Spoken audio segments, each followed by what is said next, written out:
ಕೋಳಿ ಹಾಗೂ ಮೊಟ್ಟೆ ವ್ಯಾಪಾರಿಯ ಜಗಳ. ಸೋಮು ಎಂಬ ವ್ಯಕ್ತಿ ಒಂದು ಊರಿನಲ್ಲಿ ಮೊಟ್ಟೆ ಮಾರುತ್ತಿದ್ದ. ಹಾಗೆ ಅವನಿಗೆ ಒಂದು ಕೋಳಿ ಫಾರಂ ಸಹ ಇತ್ತು. ಆದ್ರೆ ಅವನು ಬರೀ ಮೊಟ್ಟೆಯನ್ನು ಮಾತ್ರ ಮಾರುತ್ತಿದ್ದ. ಯಾಕೆಂದ್ರೆ ಅವನಿಗೆ ಅವನ ಕೋಳಿಗಳು ಎಂದ್ರೆ ತುಂಬಾನೇ ಇಷ್ಟ. ಸೋಮು ವ್ಯಾಪಾರ ತುಂಬಾ ಚೆನ್ನಾಗಿ ನಡೆಯುತ್ತಿತ್ತು. ಊರಿನವರೆಲ್ಲ ಅವನ ಬಳಿ ಮೊಟ್ಟೆ ಕೊಳ್ಳುತ್ತಿದ್ರು. ಒಂದಿನ ಚಿಂಟು ಎಂಬ ವ್ಯಕ್ತಿ ಕೋಳಿ ಮಾರಲು ಬೇರೆ ಊರಿನಿಂದ ಬಂದಿದ್ದ. ಅವನು ಸೋಮು ಅಂಗಡಿ ಎದುರೇ ಅವನ ಅಂಗಡಿ ಇಟ್ಟ. ಅರೆ, ಯಾರು ಸ್ವಾಮಿ ಇವನು? ಕೋಳಿಯನ್ನು ಮಾರುತ್ತಿದ್ದಾನೆ. ಇದಕ್ಕಿನ ಮೊಟ್ಟೆ ಮಾರುವುದೇ ಒಳ್ಳೆದೇನೋ? ಒಂದಿನ ಸೋಮು ಚಂದು ಬಳಿ ಹೋಗಿ ಹೀಗೆ ಅಂದನು. ಅರೆ ಬಾಬು, ನೀನು ಕೋಳಿಯನ್ನು ಯಾಕೆ ಮಾರುತ್ತಿದ್ಯಾ? ಇದರ ಬದಲು ಮೊಟ್ಟೆಯನ್ನು ಮಾರಬಹುದಲ್ವಾ? ಪ್ರತಿದಿನ ಎಷ್ಟು ಕೋಳಿಗಳ ಪ್ರಾಣ ಹೋಗ್ತಿದ್ಯೋ? ಚಂದು ಅದನ್ನು ಕೇಳಿ ಹೀಗೆ ಅಂದನು. ನೀನು ನನಗೆ ಕಳ್ಸಲ್ ಬರ್ಬೇಡ. ಮೊಟ್ಟೆ ವ್ಯಾಪಾರ ಯಾರು ಮಾಡ್ತಾರೆ? ಅದು ಹೊಡೆದೋದ್ರೆ? ಸೋಮು ಹಾಗೂ ಚಂದುವಿನ ಆಲೋಚನೆಗಳು ಸರಿ ಹೋಗ್ಲಿಲ್ಲ. ಅವರಿಬ್ಬರ ನಡುವೆ ಜಗಳ ಆರಂಭವಾಯಿತು. ತುಂಬಾ ದಿನಗಳು ಹಾಗೆ ಕಳೆಯಿತು. ಇಬ್ರು ಜಗಳವಾಡುತ್ತಿದ್ರು, ವ್ಯಾಪಾರ ಸಹ ಮಾಡಿಕೊಳ್ಳುತ್ತಿದ್ರು. ನಿಧಾನವಾಗಿ ಸೋಮು ಕೋಳಿಗಳಿಗೆ ವಯಸ್ಸಾಯ್ತು. ಆಗ ಅದು ಮೊಟ್ಟೆ ಇಡಲು ಆಗುತ್ತಿರ್ಲಿಲ್ಲ. ಹಾಗೆ ಫಾರಂನಲ್ಲಿ ಬಹಳ ಕಡಿಮೆ ಜಾಗ ಇರುವುದರಿಂದ ಅವು ಬೇರೆ ಕೋಳಿಯ ಮೊಟ್ಟೆಗಳನ್ನು ಸಹ ಒಡೆದು ಹಾಕುತ್ತಿದ್ದವು. ಅದರಿಂದ ಸೋಮುಗೆ ತುಂಬಾ ನಷ್ಟವಾಯಿತು. ಮತ್ತೊಂದೆಡೆ ಚಂದು ಕೋಳಿಗಳು ಸಹ ಮಿಗಿದು ಹೋದವು. ಅದೇ ಸಮಯಕ್ಕೆ ಅವನಿಗೆ ಕೋಳಿಯ ಸಪ್ಲೈ ಸಹ ನಿಂತೋಯ್ತು. ಯಾಕೆಂದ್ರೆ ಅವನು ಕೋಳಿ ಕೊಳ್ಳುವ ಫಾರಂ ಸಹ ಮುಚ್ಚಿ ಹೋಯಿತು.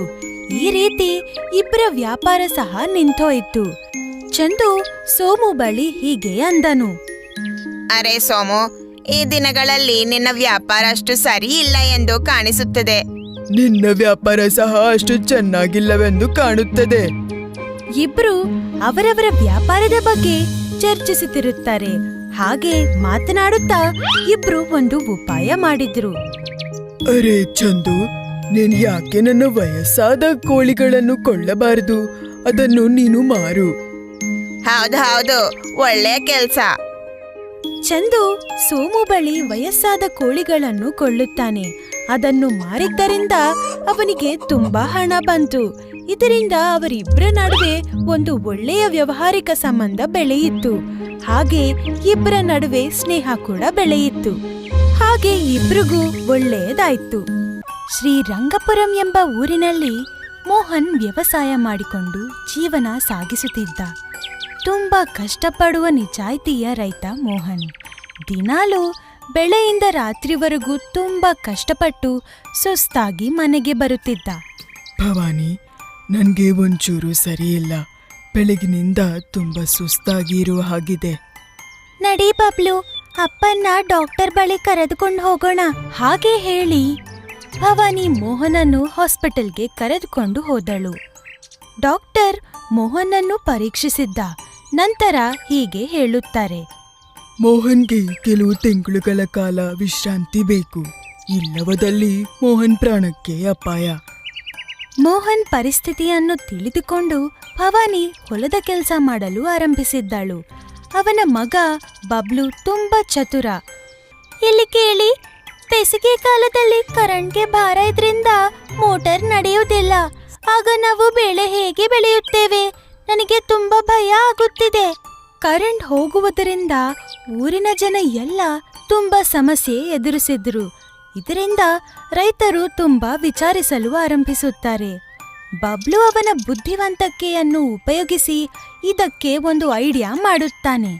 ಅವನು ಮಾರ್ಕೆಟ್ನಿಂದ ಸ್ವಲ್ಪ ಸಾಮಾನುಗಳನ್ನು ತಂದು ಸೋಲಾರ್ ಪ್ಯಾನೆಲ್ ನಿರ್ಮಿಸುತ್ತಾನೆ.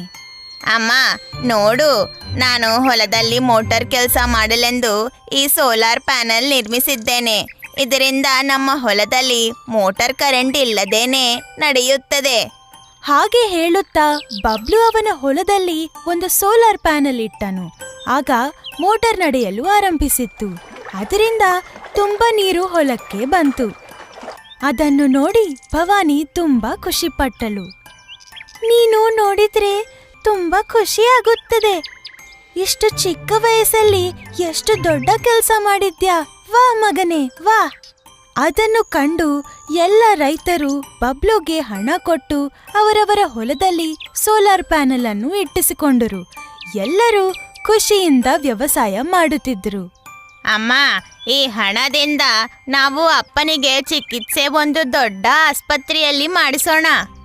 ಹೀಗೆ ಮೋಹನ್ ಅವನ ಕುಟುಂಬ ವ್ಯವಸಾಯದ ಜೊತೆಗೆ ಸೋಲಾರ್ ಪ್ಯಾನೆಲ್ ಬಿಸ್ನೆಸ್ ಸಹ ಆರಂಭಿಸಿದ್ರು. ಪಾನಿಪುರಿ ವ್ಯಾಪಾರಿಯ ವಿಜಯದ ಕಥೆ. ವಿಜಯ್ ಒಂದು ಊರಿನಲ್ಲಿ ಅವರ ಕುಟುಂಬದೊಡನೆ ವಾಸಿಸುತ್ತಿದ್ದ. ವಿಜಯ್ ಅವರ ಅಕ್ಕ ಪಟ್ಟಣದಲ್ಲಿ ಇದ್ದಳು. ಮಗನೇ, ನೀನು ಮನೆಯಲ್ಲಿ ಕಾಲ ಹರಣ ಮಾಡುತ್ತಿದ್ದ.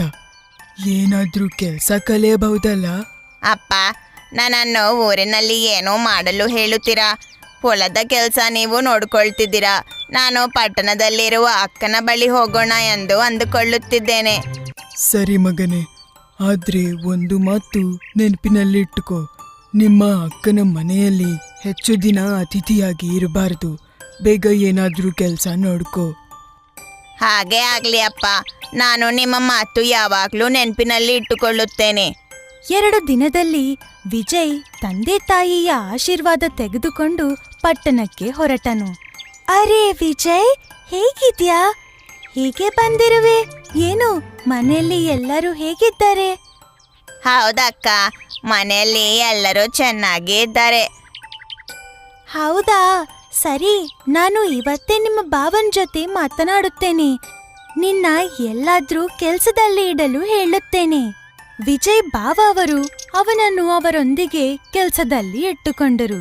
ಮರುದಿನದಿಂದ ವಿಜಯ್ ಅವರ ಭಾವನ ಜೊತೆ ಕೆಲಸಕ್ಕೆ ಹೋಗುತ್ತಾನೆ.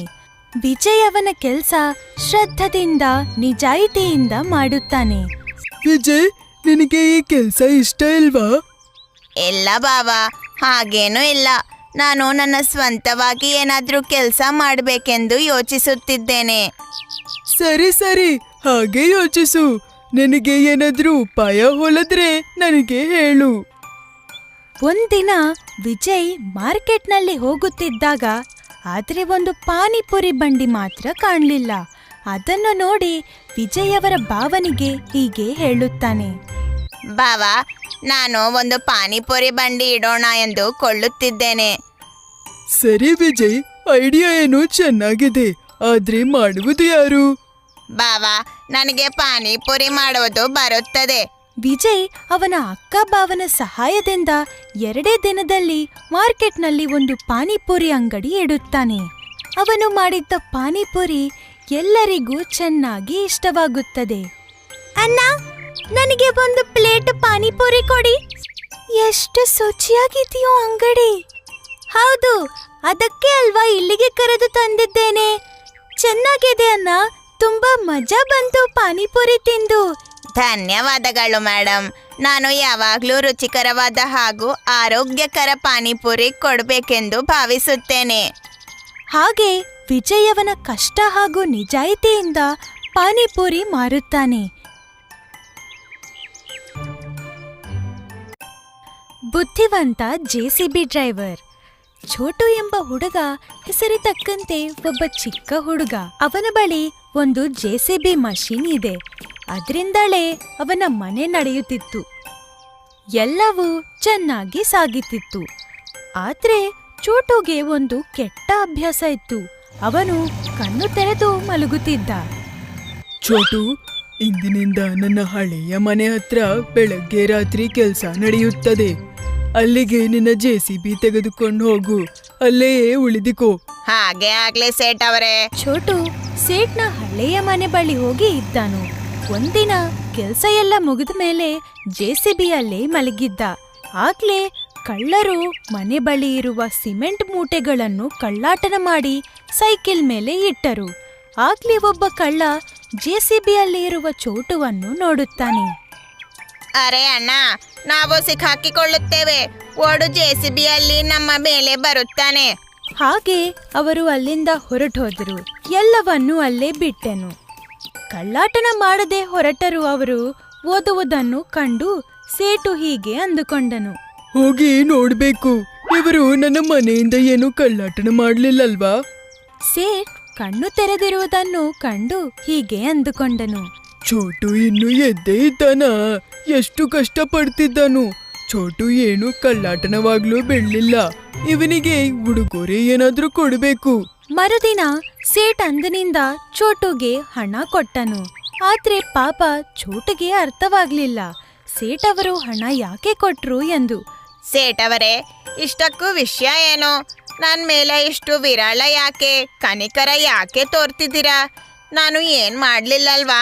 ಆಗ ಸೇಠ್ ಹೇಳಿದ್ದನು, ಚೋಟು, ನಿನ್ನಿಂದ ನನ್ನ ಮನೆ ಬಳಿ ದೊಡ್ಡ ಕಳ್ಳಾಟನ ಆಗುವುದು ನಿಂತೋಯ್ತು. ಕೆಲವರು ಸಿಮೆಂಟ್ ಮೂಟೆಗಳನ್ನು ಕಳ್ಳಾಟನ ಮಾಡಲು ನೋಡಿದ್ರು. ಅವರು ಓದುವುದನ್ನು ನೋಡಿ ಬಂದು ನೋಡಿದ್ದೆ. ಆದ್ರೆ ಅವರ ಸೈಕಲ್ ಅಲ್ಲಿಯೇ ಬಿದ್ದಿತ್ತು. ಆದ್ರೆ ಯಾವುದೇ ಕಳ್ಳಾಟನ ಆಗ್ಲಿಲ್ಲ. ಮತ್ತೆ ಗೊತ್ತಾ ಅದಕ್ಕೆ ಕಾರಣ ಏನಂತ? ನೀನು ಎಚ್ಚರವಾಗಿದ್ದೆ ಅಲ್ವಾ? ಅದಕ್ಕೆ JCBಯಲ್ಲಿ ಕೂತು ಕಣ್ಣು ತೆರೆದು ಎಲ್ಲವನ್ನೂ ನೋಡುತ್ತಿದ್ದೆ. ಅದಕ್ಕೆ ಅವರು ಎಲ್ಲರೂ ಓಡಿ ಹೋದ್ರು. ಊರಿನಲ್ಲಿ ಎಲ್ಲರೂ ನನ್ನನ್ನು ಗುಡ್ಲ ಗೂಬೆ ಎಂದು ಕರೆಯುತ್ತಾರೆ ಎಂದು ಅಮ್ಮ ಹೇಳುತ್ತಾರೆ. ನಾನು ಚಿಕ್ಕಂದಿನಿಂದ ಕಣ್ಣು ತೆರೆದು ನಿದ್ದೆ ಮಾಡುತ್ತೇನೆ. ಗೂಬೆ ಹಾಗೆ ಈ ವಿಷಯ ನಿಮಗೆ ತಿಳಿದಿಲ್ಲ, ಇನ್ನು ಕಳ್ಳರಿಗೂ ತಿಳಿದಿಲ್ಲ. ನೀವು ಕಳ್ಳರು, ನಾನು ಚತುರ ಎಂದುಕೊಂಡಿರಿ. ಮೊದಲ ಬಾರಿ ನನಗೆ ಇದರಿಂದ ಒಳ್ಳೆಯದಾಗಿದೆ. ನೀತಿ. ಅದಕ್ಕೆ ಹೇಳ್ತಾರೆ, ನಮ್ಮ ಪ್ರತಿ ಅಭ್ಯಾಸದಿಂದ ಯಾವಾಗಲಾದ್ರೂ ಏನಾದರೂ ಲಾಭ ಇದ್ದೇ ಇರುತ್ತದೆ.